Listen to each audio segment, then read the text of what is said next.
حکومت chief justice کے ساتھ مقابلے میں اتر آئی۔ اگر چیف جسٹس اپنی مرضی کا بینچ بنائیں گے تو حکومت اپنی مرضی کا جوڈیشل کمیشن بنا دے گی۔ آڈیو لیکس کی تصدیق کے لیے پنجاب فورنسک ایجنسی سے آڈیو ویڈیو لیکس کا خزانہ ہے وہ کھل جائے گا اور ایک نیا پنڈورا باکس کھلے گا اور وہ پنڈورا باکس پھر آپ سے بند نہیں ہوگا۔ السلام علیکم، میں ہوں ڈاکٹر حسنین جاوید اور آپ دیکھ رہے ہیں میرا ڈیجیٹل چینل۔ ایسا لگتا ہے کہ حکومت چیف جسٹس کے ساتھ مقابلے میں اتر آئی، یعنی اگر چیف جسٹس اپنی مرضی کا بینچ بنائیں گے تو حکومت اپنی مرضی کا جوڈیشل کمیشن بنا دے گی۔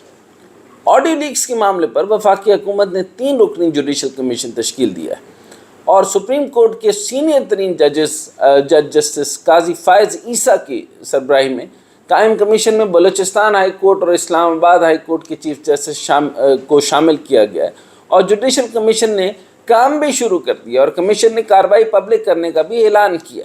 اس سے پہلے میں نے ایک پروگرام کے اندر پریڈکشن دی تھی کہ آج سے پہلے تاریخی طور پر اس طرح کا کبھی معاملہ نہیں آیا اور نہ آڈیو ویڈیو مبینہ جو ویڈیو لیکس ہوتی تھیں یا آڈیو لیکس ہوتی تھیں ان کو کبھی بھی جوڈیشل کارروائی کا حصہ نہیں بنایا گیا۔ لیکن میں نے یہ بتایا، یہ میں نے کیسے بتایا یہ میں آپ کو نہیں بتا سکتا، لیکن مجھے یہ لگتا ہے کہ اب اس کے اوپر بڑی تیزی سے عمل درآمد ہوں گے اور اس کو جوڈیشل معاملات کے اندر جو ہے اس کو پلی کا حصہ بنا لیا جائے گا اور اسی کے اوپر ایویڈنٹلی کام ہونا شروع ہو جائے گا۔ ایکچول پاکستان کے اندر جو ہے وہ پنجاب فورنسک لیب کے اندر جو ہے یہ معاملہ شروع کریں گے اور فوری طور پہ اس کو انجام دے کر جو ہے اس کے اوپر فیصلے سنا دیے جائیں گے۔ یہ میں نے خبر آپ کو کیا دی ہے، یہ میں سورس بتائے بغیر آپ کو بتا رہا ہوں، لیکن آپ یوں سمجھ لیجئے کہ ایکچول یہاں پر ہمارے پاس ایسی کارروائی ہونے کا کوئی طریقہ کار موجود نہیں ہے انلیس ہم اس کو جو ہے وہ انٹرنیشنلی کسی ایسے ملک میں بھیجیں جہاں پر اس کے فورنسک ہو اور جو معاملات ہوں، تب جا کر یہ پاسبل ہو سکتا ہے اور اس کے جو ہے وہ تھرڈ پارٹی انویسٹیگیشن ہوا کرتی ہیں۔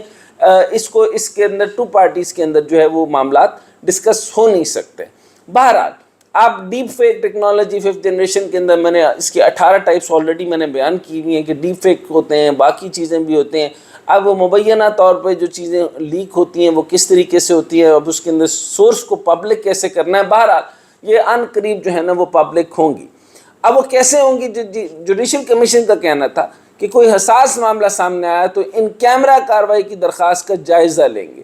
جسٹس قاضی فائز عیسیٰ نے کہا کہ کمیشن کی کارروائی سپریم کورٹ اسلام آباد بلڈنگ میں ہوگی جن سے متعلق انکوائری کرنی ہے، ان میں 2 بڑی عمر کی خواتین بھی شامل ہیں۔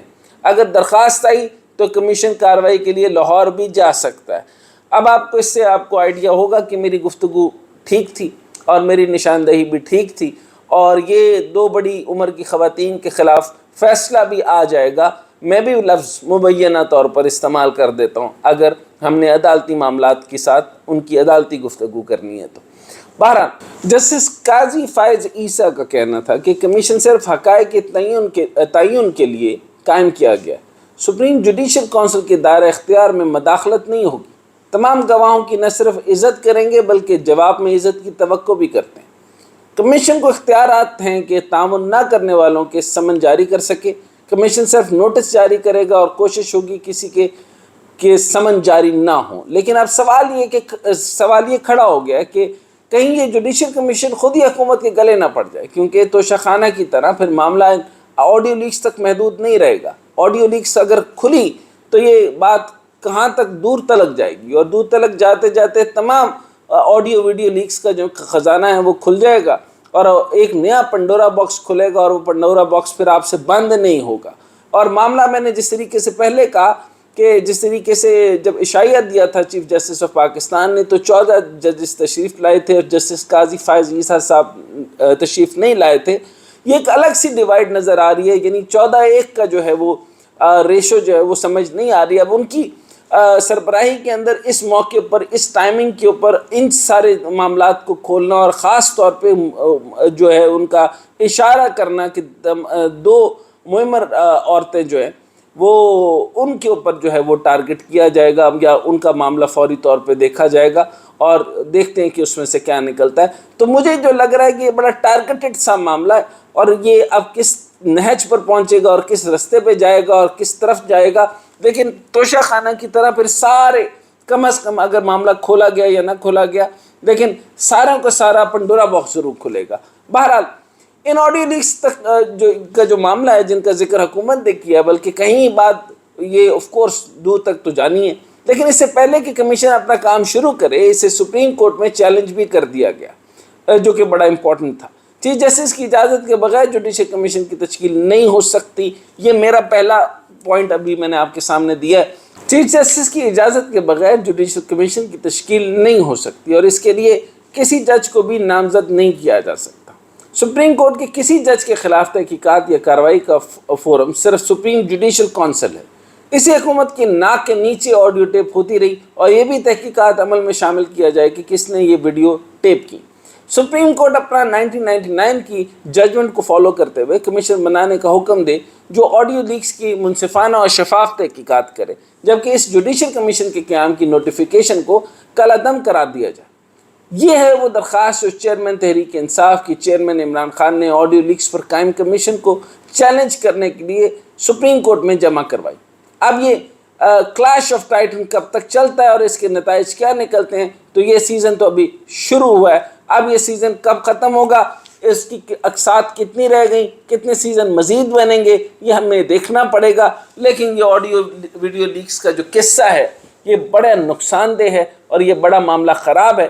دیکھیں، سب سے پہلے جو ہے وہ رائٹ آف پرائیویسی ہے، اور اس پرائیویسی کو جب آپ جو ہے وہ بریچ آؤٹ کرتے ہیں اور کسی طریقے سے بھی معاملات کو آپ دیکھتے ہیں، یعنی وزیر اعظم ہاؤس محفوظ نہیں ہے، لوگوں کی زندگیاں محفوظ نہیں ہیں، لوگوں کے کمرے محفوظ نہیں ہیں، یہ تو کبھی پوری زندگی کے اندر ایون 5 سٹار 7 سٹار ہوٹلز کے روم کے اندر بھی اس طریقے سے یہ نہیں ہوا کرتا۔ وہ بڑے سارے کنسرنز ہوتے ہیں، لیکن اس کے اندر ان کا یہ رائٹ نہیں بریچ کر سکتے کہ ان کے پرسنل رومز کے اندر جو ہے وہ آپ کیمراز کو اس طریقے سے کریں اور خفیہ معاملات کو جو ہے وہ آپ اس طریقے سے ٹیک اپ کریں۔ اس طریقے سے تو کوئی انسان محفوظ نہیں رہے گا۔ اس طریقے سے یہاں تک یہ معاملہ بن گیا کہ آپ کا کوئی بھی گفتگو محفوظ ہی نہیں رہے گی، تو کیا لوگ اشاروں میں گفتگو کریں؟ اب اشاروں میں گفتگو کریں گے یا نہیں کریں گے، لیکن آپ جس طرف معاملہ لے جانا چاہتے ہیں آپ بہت کم یعنی آپ کے دیکھنے کی جو نشانہ ہے وہ بڑا تھوڑا ہے، آپ دور کا نہیں دیکھتے۔ ڈاکٹر مبشر حسن تھے، انہوں نے بھٹو صاحب سے بات کرتے ہوئے کہا کہ آپ کا جو فون ہے یہ آپ نے ابھی کسی سے بات کی ہے؟ انہوں نے کہا ہاں جی بات کی ہے۔ کہتے ہیں میں انجینئر بھی رہا ہوں، اور وہ جب انجینئر رہے تو انہوں نے ان کو بتایا کہ میں خالی یہ صرف یعنی آپ کی معیشت کی باتیں نہیں سمجھتا، مجھے لگتا ہے کہ یہ ڈب ہوتا ہے۔ تو تب پہلی دفعہ بھٹو صاحب کو پتہ چلا کہ ان کی ساری کی ساری جو ہے وہ سیریس سیکرٹ کنسرنز جو تھے وہ سارے کے سارے لیک ہوا کرتے تھے۔